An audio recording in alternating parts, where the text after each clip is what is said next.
नमस्कार, मैं हूं रविंद्र जैन और आप देख रहे हैं मुंबई मास टाइम्स। आइए देखते हैं आज की मुख्य खबर।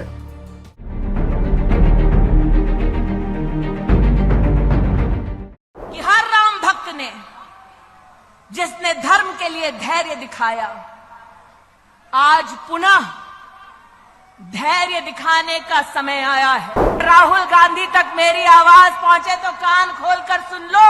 मैदान तुम चुनो, कार्यकर्ता हम देंगे। आओ तुम्हारे 10 साल और मोदी के 10 साल के बीच में इतनी गारंटी देती हूं कि युवा मोर्चा का एक भी साधारण कार्यकर्ता जाकर राहुल गांधी के सामने बोलने लगे तो राहुल गांधी में इतना दम नहीं कि युवा मोर्चा के किसी कार्यकर्ता के सामने टिक जाएगा। 26/11 का आतंक हम सबने अपनी आंखों से देखा। हम सबको याद है, पाकिस्तान से आतंकवादी आए, मुंबई की सड़कों को लहूलुहान कर दिया और दिल्ली में बैठी सोनिया मैडम की सरकार चुपचाप तमाशा देखती रही। उस शाम जब मुंबई लहूलुहान हो रही थी, तब मीडिया के माध्यम से पता चला कि कांग्रेस के युवराज किसी जश्न में शामिल थे। जब वो सत्ता में थे तो उनका घमंड ऐसा कि उन्होंने भगवान राम का कोई अस्तित्व नहीं ऐसा एफिडेविट देश की एक कोर्ट में दे दिया। उनका घमंड देखिए कि जब वो सत्ता में थे तब उन्होंने दस्तावेज दे दिया कि राम सेतु नाम की कोई चीज नहीं।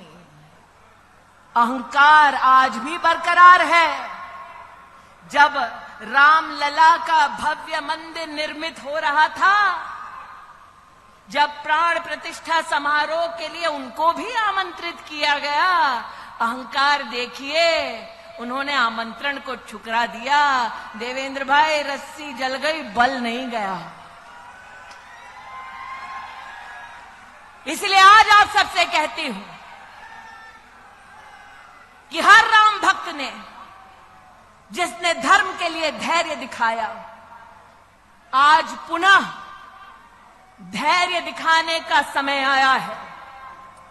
हमको उकसाया जाएगा, कुछ लोगों को एआई के माध्यम से, डीपफेक के माध्यम से बरगलाया जाएगा, लेकिन आज हम डंके की चोट पर कह सकते हैं। और अगर राहुल गांधी तक मेरी आवाज पहुंचे तो कान खोलकर सुन लो। मैदान तुम चुनो, कार्यकर्ता हम देंगे। आओ तुम्हारे 10 साल और मोदी के 10 साल के बीच में क्या फर्क है, इस पे चर्चा हो जाए।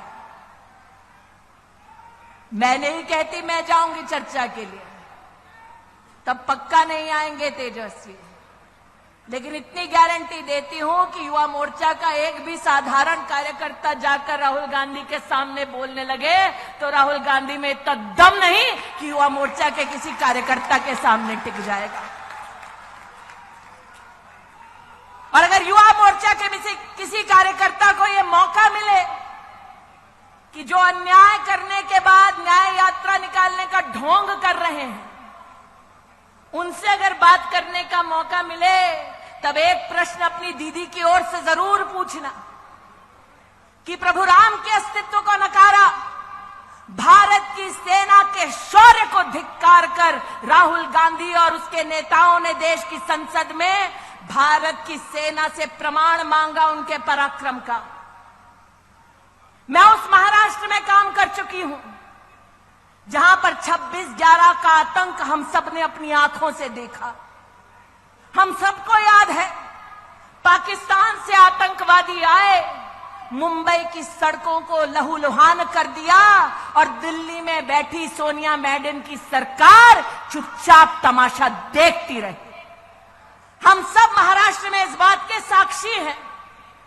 नितिन जी को याद होगा, गृह मंत्री को उस वक्त कांग्रेस की सरकार में कपड़े बदलने से और प्रेस कॉन्फ्रेंस करने से फुर्सत नहीं मिल रही थी और यहां पर जनता त्राहिमाम कर रही थी कि किसी को तो भेजो ताकि हमारी रक्षा हो सके। और उस शाम जब मुंबई लहूलुहान हो रही थी, तब मीडिया के माध्यम से पता चला कि कांग्रेस के युवराज किसी जश्न में शामिल थे। वो व्यक्ति जो मुंबई जब लहूलुहान हो रही थी जश्न में शामिल थे, वो भारत की सेना से उनके पराक्रम का तब प्रमाण मानते जब भारत की वायुसेना पाकिस्तान में आसमान चीरते हुए आतंकवादी कैंप्स को ढेर करती है। आज चाहती हूं उनसे पूछा जाए कि क्या यह संभव था जब कांग्रेस की सत्ता थी कि विंग कमांडर अभिनंदन को भारत की सरहद पर पाकिस्तान हाथ जोड़ते हुए वापस छोड़कर जाए। और ये 56 इंच की छाती वाला है जिसने 56 घंटे में विंग कमांडर अभिनंदन को भेजा।